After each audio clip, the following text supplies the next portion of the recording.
ini analogi ya, kalau dalam film Naruto itu genjutsu yang kayak Mugen Tsukuyomi gitu. Waduh. Jadi ini genjutsu tingkat tinggi yang sampai orang-orang tuh nggak sadar loh. Iki hakmu asli nih. Gak apa-apa dikata-katain sok taat, gak apa-apa dikata-katain sok soleh daripada sok korupsi. Tapi sebenarnya korupsi itu kalau dalam Islam disebutnya apa sih Ustadz? Kenapa? Karena dalam paradigma Maiz dan Gomidia, wis mending mari saiki lah. Mending tuntas di dunia, nanti di akhirat plong legowo gitu.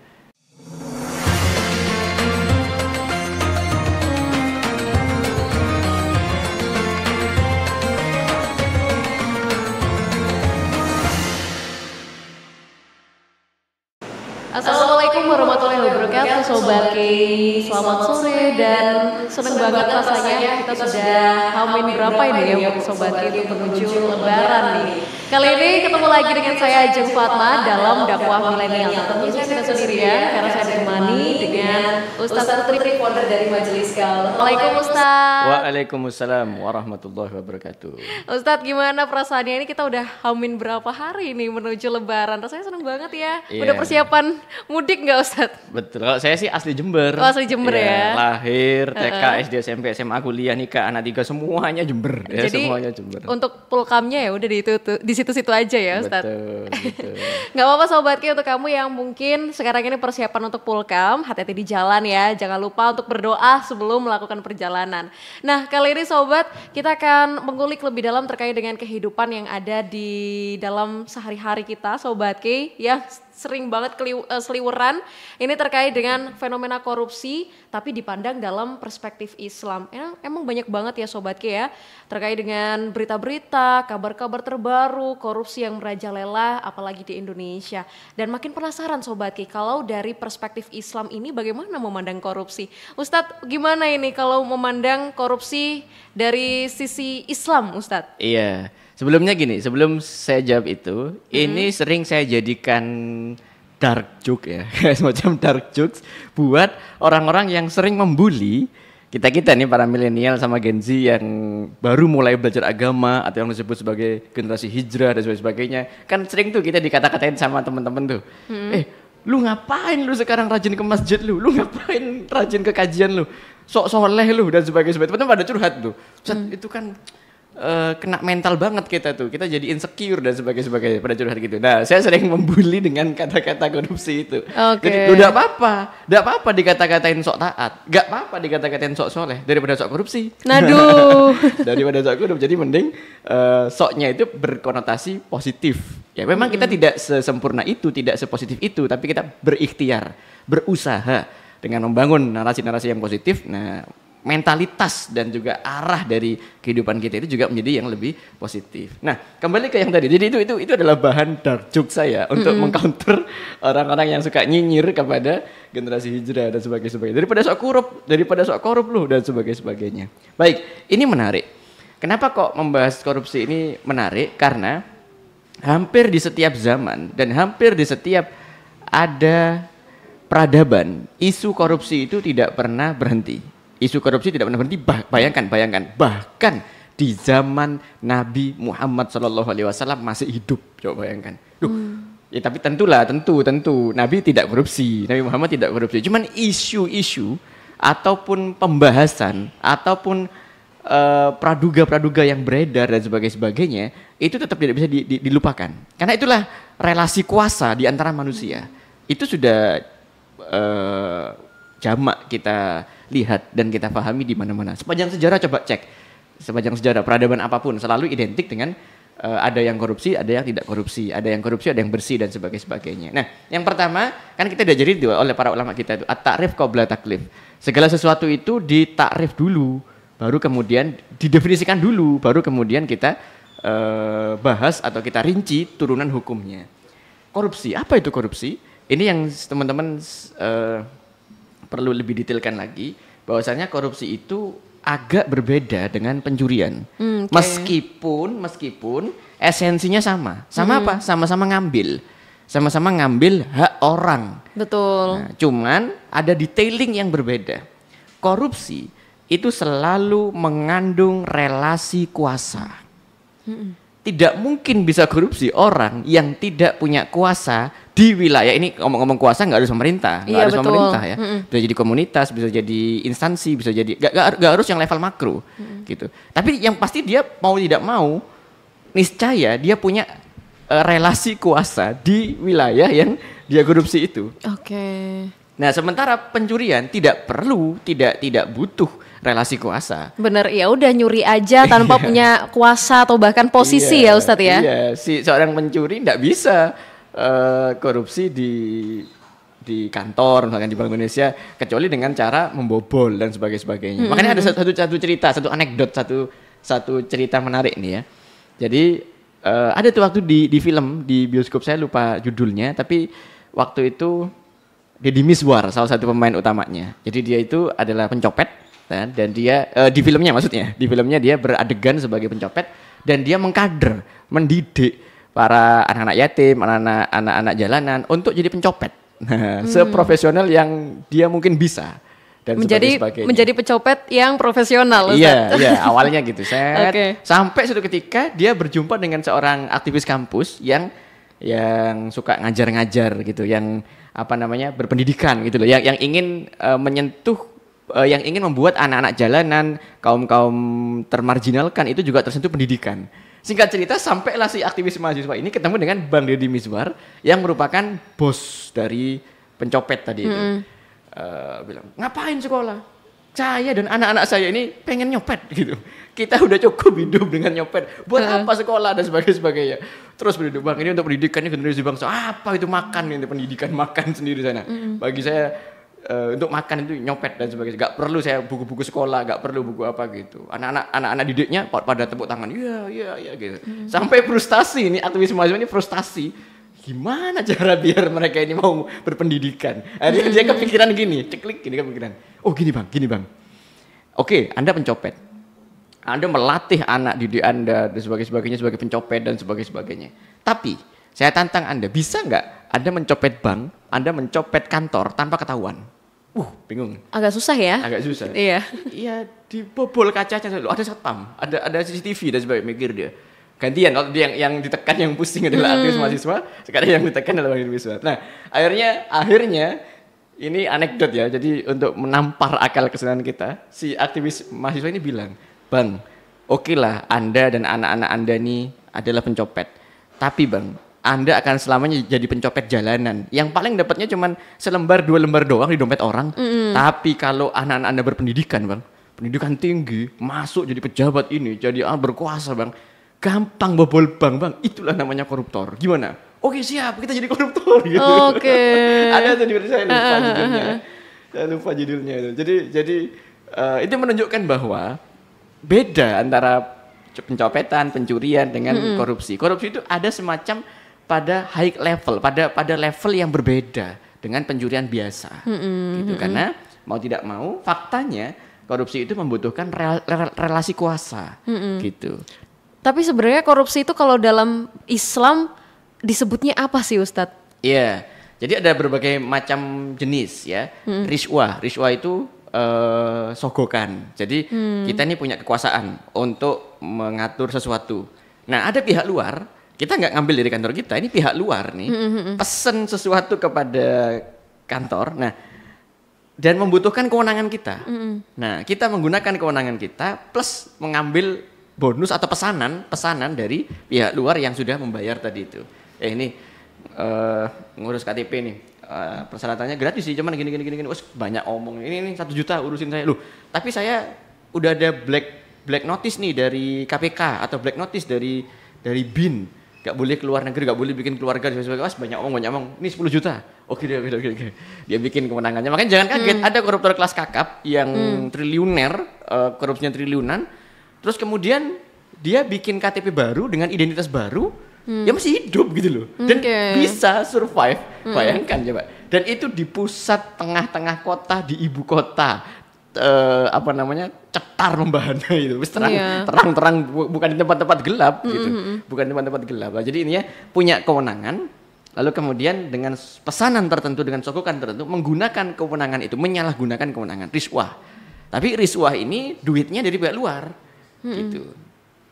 Riswa ini duitnya bukan dari kantor tapi dari pihak luar, tapi kewenangannya yang disalahgunakan. Nah, yang kedua berikutnya, yakni adalah gosop.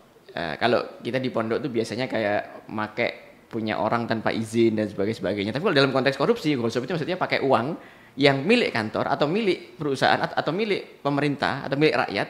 Nah, ini dipakai. Bahkan dipinjam dulu pun itu bisa. Oh, saya pinjam dulu. Didepositokan dulu. Ya kalau kita mah pegangannya 1 juta 2 juta doang. Gak begitu menggiurkan. Bayangin kalau yang dipegang itu ratusan miliar. Iki ditandon saulan tok ae, di deposito parkir tok ae. Enggak, aku gak ngapek kok. Enggak ngapek aku. Parkir titik ae. Titik senggol titik set parkir didepositokan sebulan. Berapa persen dari 100 200 miliar dari anggaran rakyat dan sebagainya. Betul. Gitu. Nah, jadi dan itu makanya korupsi ini dia berada pada another level.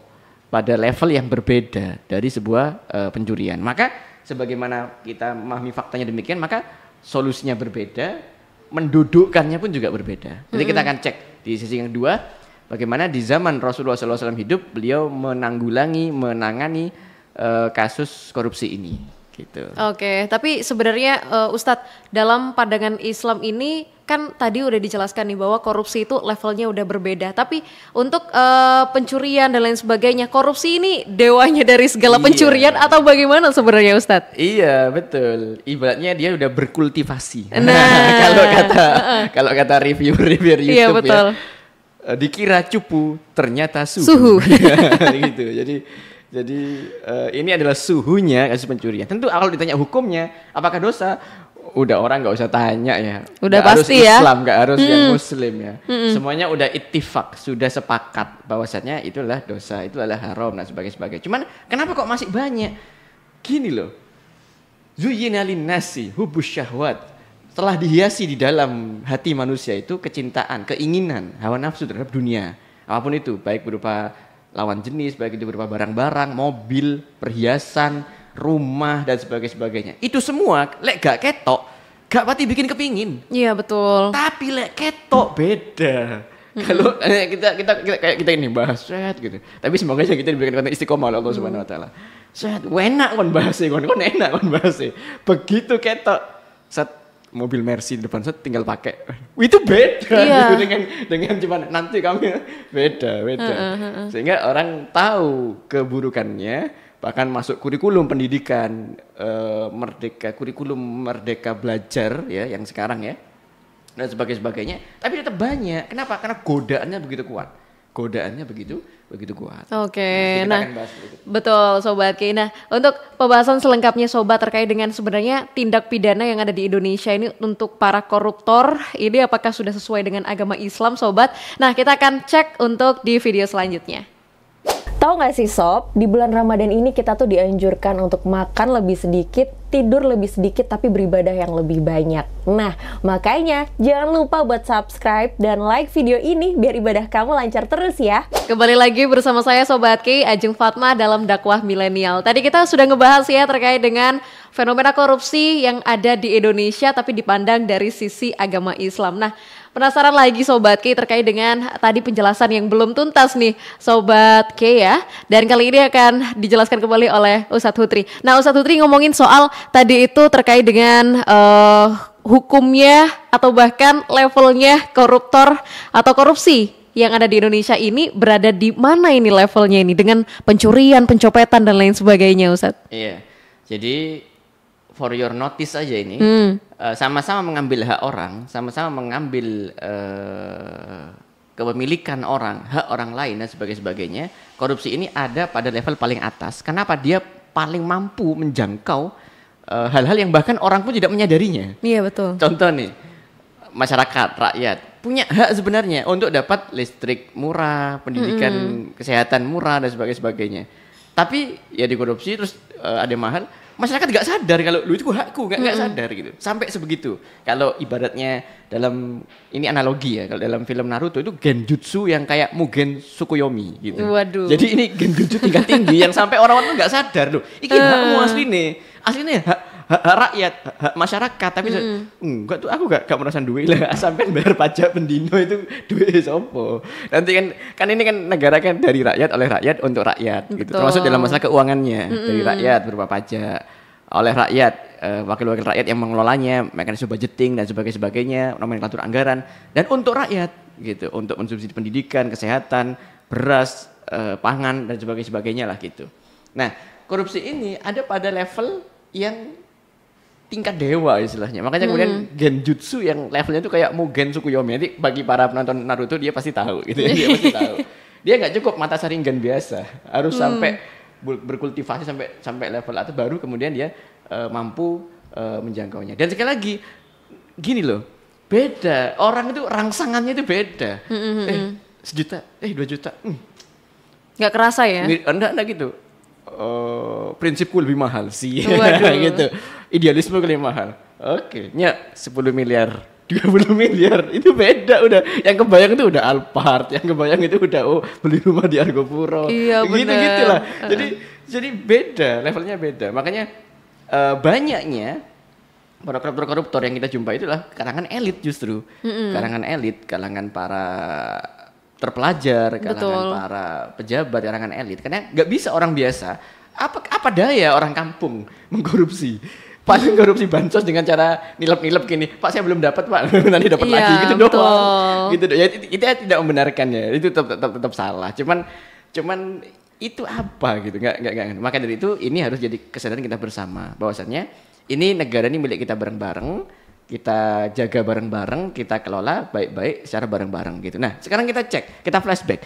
Bagaimana Khazanah dunia Islam itu sangat-sangat aware terhadap masalah korupsi ini. Jadi sampai saking hebatnya peradaban Islam, masalah korupsi itu diteropong dan dijaga sampai saking waroknya ya. Warok itu berhati-hati dengan sangat-sangat concern, jangan sangat-sangat concern. Contoh. Suatu ketika ada kasus pencurian di Madinah dan ketangkep. Waktu itu kebetulan pencurinya adalah salah seorang oknum dari kabilah Bani Maz'un. Itu adalah satu kabilah. Kalau zaman sekarang kabilah udah nggak ada. Kalau di sistem kita kabilah itu parapol sebenarnya. Kalau di sistem politik Arab Saudi, dunia Arab saat Rasulullah hidup itu kabilah, qabail, sistem qabilah. Itu parpolnya zaman dulu. Backinganmu sopo? Oh kabilah Bani Maz'un. Oh kabilah Bani ini, Bani itu. Kalau Rasulullah Bani Hashim, Bani Abdul Muthalib. Kalau Rasulullah terkenal bersih, terkenal sederhana, terkenal zuhud, terkenal pengorbanan luar biasa. Nah, Bani Maz'un adalah kabilah yang ibaratnya paling elit gitu loh. Elit, terhormat, dan selama ini nggak pernah jadi oposisi gitu. Artinya ini adalah benar-benar dari kabilah yang terhormat. Ada satu oknumnya yang ketahuan mencuri dan sebagainya. Nah, singkat cerita kemudian yang nangkap itu namanya Osama bin Zaid. Masih muda banget. Nah, ketika tahu dari Bani Mas'un, dari Bani Mas'un nggak boleh sembarangan kita nih. Ini terkuat nih dan sebagainya. Nah, akhirnya Osama datang berkunjung ke Rasulullah untuk melobi-lobi ini. Osama nggak ada kepentingan apa-apa, cuman ya ben ngeragani lah, biar menghargai Bani Maz'un dan sebagainya. Nah, datang ke tempat Rasulullah, Assalamualaikum. Begitu buka pintu, Rasulullah menyambutnya dengan berbunga-bunga. Wih, kan senang. Rasul itu sangat senang banget sama anak muda. Apalagi semacam Osama bin Zaid yang merupakan nanti Rasulullah wafat. Beliau itu wafat meninggalkan di antara beberapa wasiat beliau itu adalah nanti sepeninggalku yang jadi panglima perang Osama bin Zaid saat masih 19 tahun ya bayangkan. 19 tahun Rasulullah nunjuk panglima perang padahal bukan family, bahkan digambarkan beliau itu adalah anak budak, maka kulitnya hitam ya ala-ala budak lah, ala-ala budak orang-orang Afrika. Bayangkan enggak punya istilahnya Rasul itu meritokrasi gitu. Karena memang ini anak muda benar-benar potensial, benar-benar semangat, benar-benar idealis gitu. Rasulullah buka, Osama senang berbunga-bunga. Wah, senang sama. Nah, singkat cerita basa-basi sekilas, oke. Langsung ke intinya apa? Ya Rasulullah, tadi malam ada kasus pencurian dan kami menangkapnya. Dan setelah kami interogasi ternyata dia adalah salah satu dari anggota kabilah Bani Maz'un. Apakah tidak ada keringanan untuknya wahai Rasulullah? Apa yang terjadi? Wajah Rasulullah yang tadi happy, berbunga-bunga, apa istilahnya ya? Bersinar. Waduh, pokoknya senang banget. Berubah. Sampai Usama aku merasa badai sedang mau menghantamku gitu dalam kitab tarikh. Berubah wajah Rasulullah. gitu berubah jadi merah padam. Beliau itu kalau marah nggak teriak-teriak, tetap kalem tapi apa ya? Kelihatan Merah ya. gitu, kelihatan Betul. banget. Jadi orang sabar itu kan gitu, saat teduh, tenang, begitu marah itu Nakutin. beda gitu, beda. Nah, tidak eksplosif tapi kelihatan banget. Itu di antara dalam kitab Syama'ilul Muhammadiyah, Nabi Muhammad itu marahnya itu kelihatan. Para sahabat gak usah dengar kata-katanya. Lihat, oh ini Rasulullah marah ini dan sebagainya. Nah, itu Rasulullah berubah merah padam langsung. Artinya apa? Beliau marah dan beliau bersabda begini. Wallahi, lau ana saraqat Fatimatu binta laqata'tu yadaha. Demi Allah, wahai Usama, seandainya yang pelakunya tadi malam adalah putriku sendiri, Fatimah, aku sendiri yang akan menegakkan hukum. Itu hukumnya potong tangan waktu itu. Aku sendiri yang akan menegakkan hukum untuknya. Usama langsung semenjak itu 3 hari 3 malam aku nggak bisa tidur. Bayangkan, nggak bisa. Ibaratnya kena ulti, udah kena ulti. Nggak bisa, aku nggak kaping ngelobi mana. Masalah hukum, masalah keadilan, aku nggak kaping ngelobi mana nang Rasulullah. Padahal itu bukan kepentingan Usama. Usama hanya polos-polosan aja dia. Ini kan kabilah terhormat. Biasanya Rasulullah menghormati tradisi ewu pakai ewu lah dan sebagainya. Dia bukan berarti dia disogok, enggak. Dia cuman apa ya? Melobi singkat aja dan sebagainya. Iya, betul. Gak bisa. Ini menggambarkan betapa aware, betapa sadarnya Rasulullah mencontohkan kepada kita tentang terkait dengan korupsi dan sebagainya. Nah, singkat cerita, Rasulullah wafat digantikan.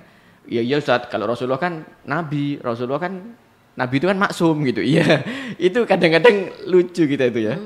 Justru kenapa kok Allah Subhanahu wa taala mengangkat Rasul itu dari kalangan manusia, dari kalangan Bani Adam, dari jenis kita sendiri, supaya jadi uswatun hasanah.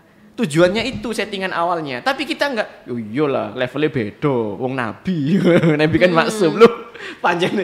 Misalkan nabi itu bukan malaikat, nanti kita lagi, kan malaikat gak butuh mangan. Betul. Manusia kan butuh mangan gitu. Jadi oke, Rasulullah itu memang makomnya beda sama kita, tapi beliau itu sumber inspirasi, sumber keteladanan gitu. Maka ketika beliau wafat, keteladanan itu aware terhadap potensi bocornya pendanaan dan sebagainya, dilanjutkan oleh para khalifah beliau, Abu Bakar, Umar, Utsman, Ali dan sebagainya gitu. Ya meskipun badai fitnah, badai kegoncangan juga tetap ada gitu. Tetap ada. Nah, contoh misalkan saat Khoibar itu adalah satu wilayah, satu tanah ditaklukkan oleh Yahudi. Punya Yahudi ditaklukkan oleh kaum muslimin. Nah, ketika ditaklukkan, hukum penaklukan perang nanti itu jadi tanahnya dan aset-aset di dalamnya dikelolakan kepada kaum muslimin. Setoran lah, bayar setoran, bayar upetinya. Ayo sini, kumpul. Ternyata banyak dahsyat hasil harta dari wilayah Khoibar itu disetorkan. Waktu itu khalifahnya Abu Bakar As-Siddiq. Abu Bakar mengatakan, Masya Allah didikannya Nabi Muhammad. Beliau memuji kepada sahabat yang bertugas untuk mengutin upetinya itu. Aku ragu-ragu. Aku pun belum tentu kuat dengan harta sebanyak ini. Artinya apa? Saking amanahnya, harta yang banyak gak dikelangin sedikit pun gitu loh. Gak dikelangin sedikit pun. Artinya apa? Tradisi kemenjagaan itu sangat-sangat kental di dunia Islam. Contoh lagi, Abu Bakar wafat dinyatakan oleh Umar bin Khattab. Umar bin Khattab pada waktu itu kaum muslimin berhasil menaklukkan wilayah Syam dan Yaman, wilayah Romawi dan Persia. Menang waktu itu kaum muslimin. Nah, Persia sampai Istana Kisra, Madain, Istana Putih di Persia, di Madain, ibu kotanya Persia pada saat itu. Sebelum Baghdad ya, Baghdad kan udah dunia Islam. Itu semua mahkota raja, sutra atau apa dibawa semuanya. Umar geleng-geleng. Allah, betapa hebat Rasulullah yang mendidik para sahabatnya untuk tidak cinta dunia dan sebagainya. Sehingga apa? Harta yang banyak ini tetap utuh gitu loh. Umar bilang, iki misalkan wong liya sing gak terdidik, sing gak beriman. Iki entek iki wisane guys. Iya, dari Persia nyampe kene gak ono apa namanya sistem C1, gak ono sistem rekap dan sebagainya. Entek nyampe kene iki dan sebagainya. Nah, jadi aware banget gitu. Kemenjagaan itu ada. Oke, nah sesaat lagi Sobat Ki kita akan mendengarkan terkait dengan sebenarnya dari pandangan Islam ini untuk tindak pidana korupsi itu bagaimana Sobat Ki. Tentunya masih terus pantengin ya Sob dalam dakwah milenial. Sebelum lanjut nonton ya Sobat, Alifa ingetin nih, jadikan Ramadan ini sebagai titik balik dalam hidup kamu. Bebaskan diri dari segala tipu daya dunia dan nikmati manisnya iman Sobat. Subscribe dan share video ini biar makin banyak yang merasakan manfaatnya ya.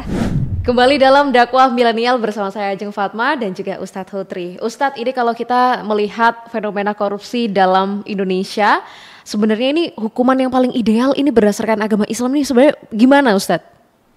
Oke, baik.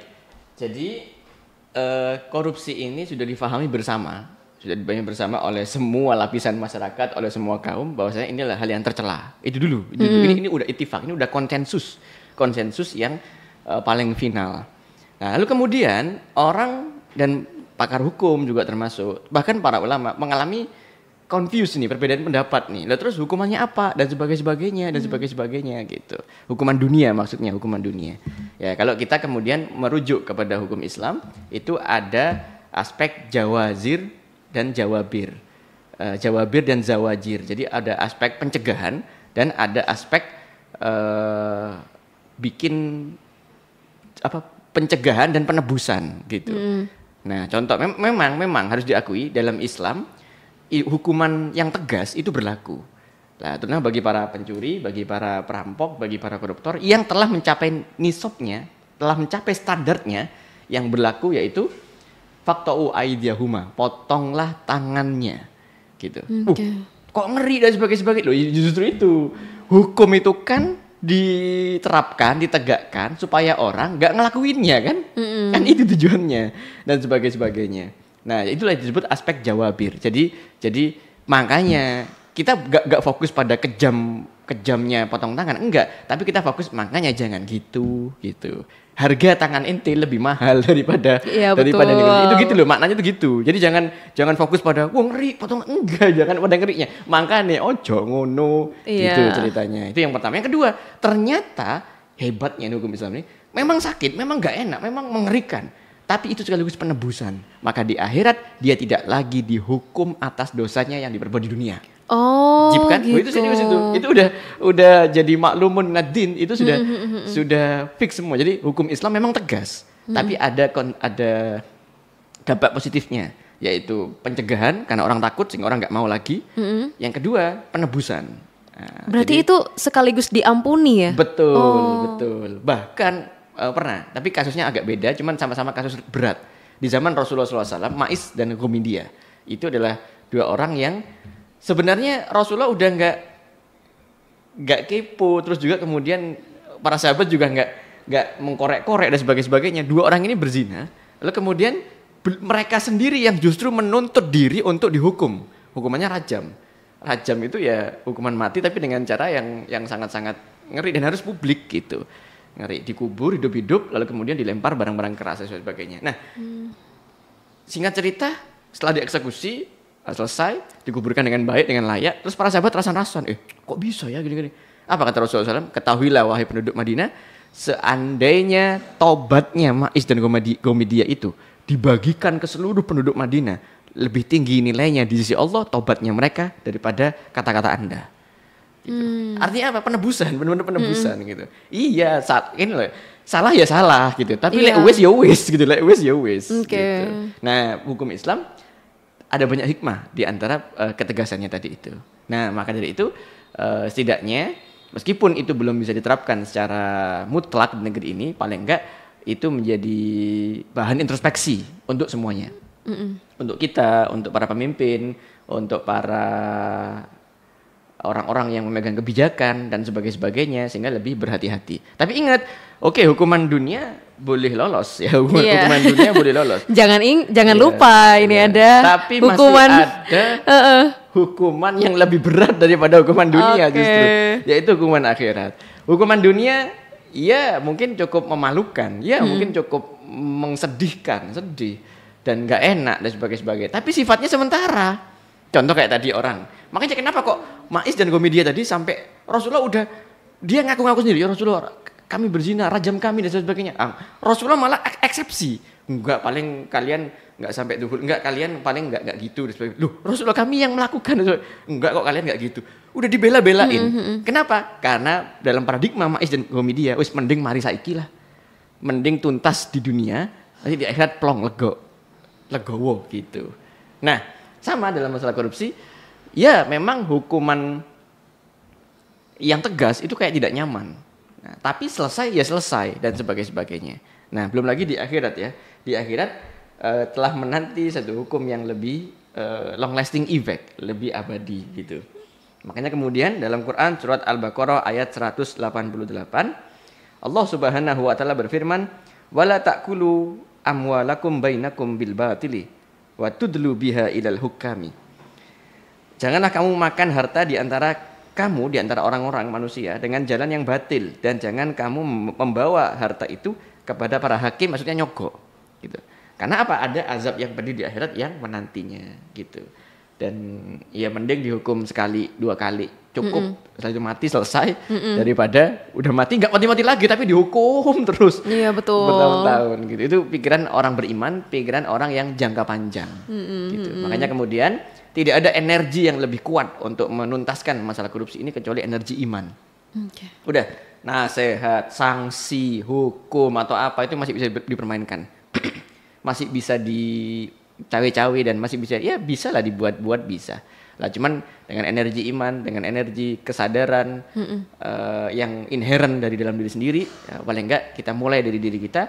Insya Allah kalau enggak korupsi, tetap semua hal itu beres dan nyaman kok sebenarnya. Enggak kayak kurang bondo. Malah enak kabeh gitu loh. Kalau enggak korupsi itu malah enak kabeh. Kan orang kadang, waduh aku enggak korupsi kayak suatu mobil Alphard dan sebagainya gitu. Dengan Anda menahan diri enggak korupsi, barokah Allah buka, rezeki turun dari langit untuk Anda. Suatu ketika kebeli gitu. Meskipun mungkin ya kadang kita tergoda untuk shortcut ya. Tergoda untuk cara cepat, cara singkat. Dan sebagainya. Oke, nah tapi Ustadz kalau di bulan Ramadan ini sering banget ya sobat kayak mungkin kayak bukber, buka bersama, ini pasti kan ada pihak inisiator ini Ustadz. Nah biasanya ini inisiator ini kalau misalkan mengambil untung dari mengadakan bukber. Nah ini apakah juga termasuk dari korupsi ya Ustadz Cek dulu. Cek dulu kalau keuntungan atau marginnya itu disepakati sejak awal. Terus kemudian diakotkan memang sejak awal, maafi muskilah, nggak ada masalah. Nah tapi kalau marginnya tidak diakotkan sejak awal, maksudnya apalagi sampai bujuk gini, ini jual rugi nih, Pak Po jual rugi dan sebagainya. Nah itu istilahnya kalau kata orang Jember itu ditilep dan sebagainya. Gitu. Itu yang tidak betul tuh. Itu yang tidak betul. Nah benar tadi, korupsi itu nggak harus masalah pejabat aja. Meskipun yang paling riskan adalah pejabat, tapi bagi para pemegang komunitas, bagi para orang-orang yang pemegang kewenangan, yang punya kewenangan, yang pegang anggaran dan sebagainya, nggak harus pejabat, enggak, gitu. Kita masing-masing diri kita itu kan pejabat, masing-masing diri kita itu pemimpin di wilayah, di sektor yang kepemimpinan kita. Betul. Gitu. Hatta sekedar se-RT, 2 RT, sekampus, se-HMP, HMJ, BEM. Nah, itu sektor kepemimpinan kita, dan itu sejak dari dini, sejak dari usia muda, yuk kita pupuk, kita tanam iman dan takwa dan juga awareness, kesadaran untuk tidak korupsi. Yakin deh, dengan nggak korupsi justru impact-nya itu positif buat Anda sendiri, buat teman-teman Anda, buat komunitas Anda, dan untuk masyarakat Anda. Api kabeh. Iya betul. Gitu. Tapi dengan korupsi, sing enak Anda tok. Tinggal tunggu waktu nanti bonyok dewe. Nah, malah bonyoknya juga bisa 2 kali lipat ya Ustadz ya. Nah tuh Sobat K, mungkin niatnya nih bagus ya buat ngadain buka bersama. Tapi kalau keuntungan ini diambil sendiri, gak dikomunikasikan dalam kelompok tersebut, nah ini juga bisa disebut dengan korupsi juga ya Ustadz ya. Betul. Nah Sobat K, rasanya ini juga perlu menjadi catatan untuk kita semuanya Sobat, bahwa dalam menjalankan aktivitas selama bulan Ramadan ini juga perlu dihati-hatikan lagi Sobat K, apalagi terkait dengan ngambil untung dalam segala situasi dan juga kondisi Sobat K. Nah kita bakalan membahas lebih dalam lagi terkait dengan di bulan Ramadan kali ini apa saja yang bakalan terjadi dan juga apa saja yang ada sangkut pautnya dalam kehidupan kita sehari-hari Sobat K, tentunya dalam dakwah milenial bersama saya Ajeng Fatma dan juga Ustadz Hutri.